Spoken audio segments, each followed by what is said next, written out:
Alors pour être aimé, penser devoir changer est une absurdité, mais vraiment une absurdité. Euh, pour être aimé, en fait, il suffit juste d'être soi-même, tout simplement, d'être authentique. Arrêtez, s'il vous plaît, d'écouter des techniques qui reposent sur des choses qui ne sont pas vous. Arrêtez d'écouter des techniques qui, soi-disant, vous permettent de récupérer quelqu'un ou tout simplement d'avoir la possibilité de rencontrer quelqu'un et d'être aimé. Arrêtez, s'il vous plaît. Arrêtez de croire donc qu'il existe des techniques pour ça. Arrêtez de croire qu'il y a des manières de faire pour être aimé. Soit pour récupérer une personne, soit pour rester avec une personne, soit pour qu'une personne ne vous quitte pas. Arrêtez. Je suis désolée d'être honnête là-dessus, mais ça n'existe pas, les techniques. Voilà. Vous pourrez faire toutes les facs du monde en psychologie, en psychiatrie, ça n'existe pas. Donc voilà, je suis désolée pour le coup d'être honnête avec vous et de casser un petit peu le mythe, mais ça n'existe pas. Parce qu'on vous aime pour ce que vous êtes. On vous aime pour ce que vous êtes et on vous quitte aussi pour ce que vous êtes ou ce que vous n'êtes pas. Mais en revanche, et vous le savez très bien, la seule manière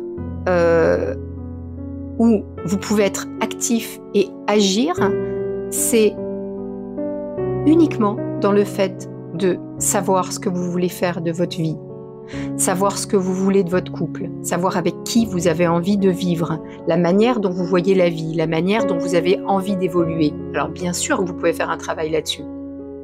Vous pouvez évoluer vers de belles valeurs, vous pouvez avoir des valeurs qui vous permettent d'avoir une vie enrichissante, plus harmonieuse, mais encore faut-il que l'entourage que vous avez, dans lequel vous évoluez, soit adapté à cette évolution, à cette manière de voir la vie.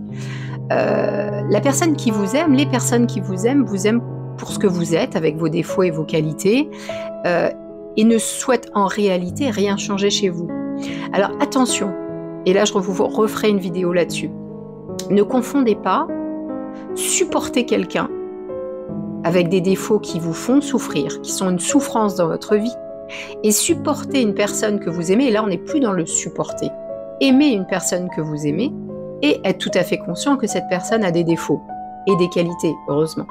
Donc, mais par contre, ces défauts ne doivent pas être source de souffrance, et c'est là la grande différence. Parce qu'on a souvent tendance à dire aux gens, oui mais logiquement, quand on aime, on supporte l'autre avec ses défauts. Alors moi j'ai envie de vous répondre non, absolument pas. Quand ces défauts vous font souffrir, il est peut-être temps de se poser des bonnes questions. Donc, vous n'avez rien à faire pour être aimé, à part être uniquement ce que vous êtes. Et c'est pour ça que les gens vous aiment.